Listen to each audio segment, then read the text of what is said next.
Want to use a PGR in your cereals but have no time for a separate pass? Manipulator PGR can be applied as early as 1 tiller. Just add it to your herbicide to reduce lodging, increase harvest efficiency, and maximize yields. Talk to your retailer for more info and to confirm acceptable tank mixes.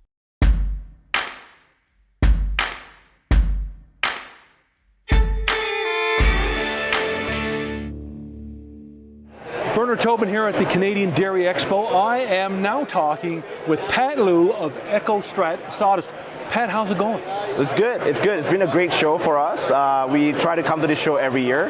It's one of our favorite shows because majority of our customers are dairy farmers in Ontario. Awesome. Yeah, and one thing I want to talk about sawdust. I've never talked about the sawdust industry. Yeah. So we're going to talk about that. Your company is about 25 years old. It has an interesting history.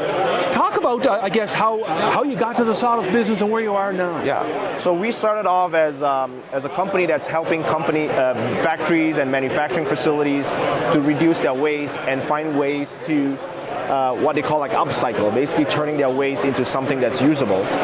We were involved in the paper industry as well as the metal industry and the plastics industry, but we found a very good niche in the wood industry.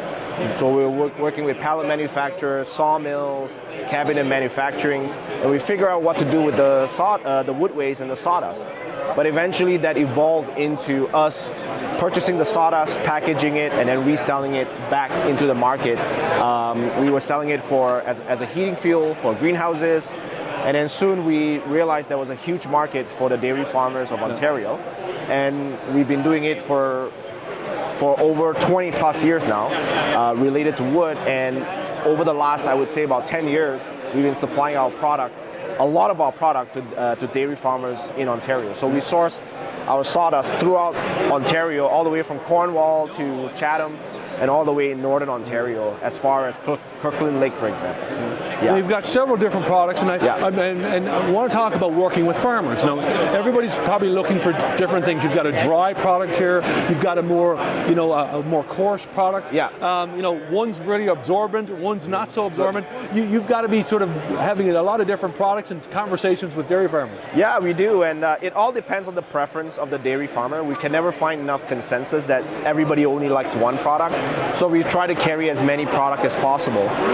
But one thing's important for us is keeping our product very dry because mastitis is a huge problem for the dairy industry because it can infect the cow and it could infect the whole herd. And what we have done is we've basically put in an investment to make sure our product is dry all the time. And then when we supply to our customers, if there's any issues, we can quickly resolve the issues and try to get them dry material as fast as possible. So every farmer we deal with, everybody has very different preferences. We've had customers that says, the dustier the better. And then we had customers that says, oh, this is so coarse, this is my favorite. And to be honest, sometimes I feel it's more of the farmer than the cow.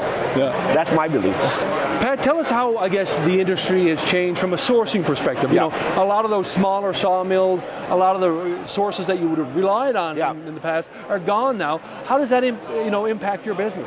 It did impact us a lot in the beginning.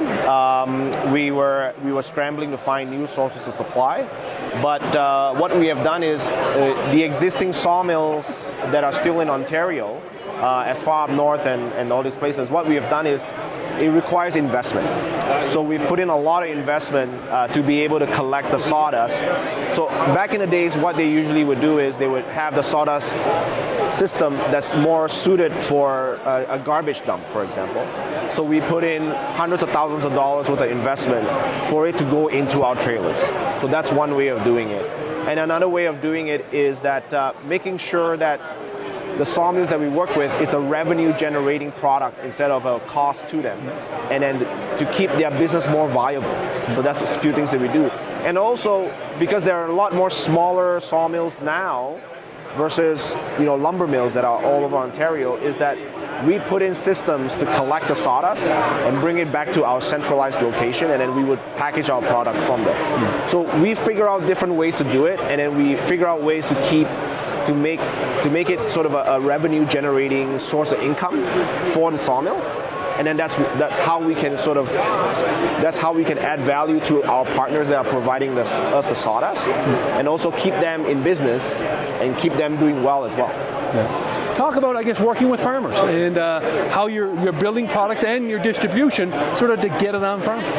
So what we have done is we partner up with a lot of our trucking companies that we work with over the past 20 years, and a lot of times our manufacturing facility is just outside of Sudbury, Ontario, and we're very far from the farms.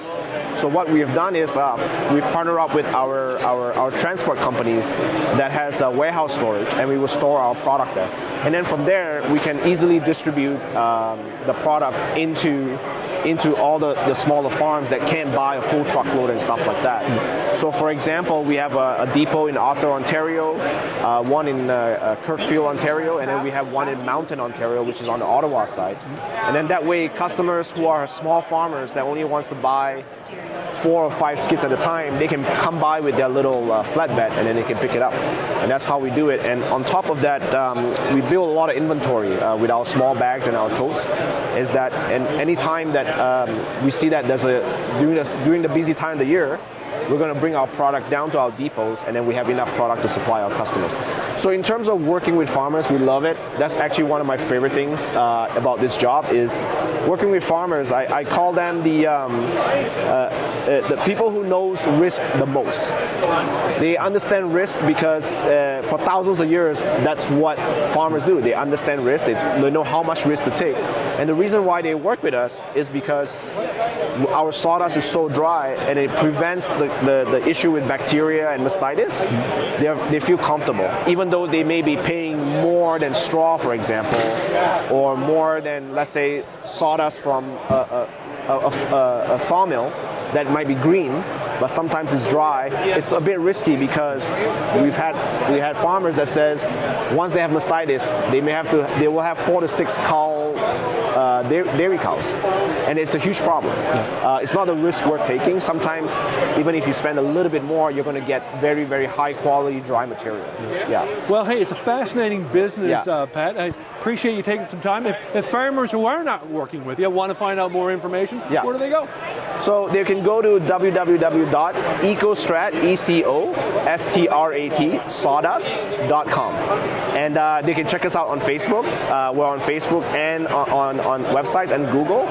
And then, just Google the word eco. Even if you Google the word sawdust in Ontario, we should come up on top. Awesome. Great stuff, Pat. Hey, appreciate you making some time for Real Agriculture here at the Canadian Dairy Expo.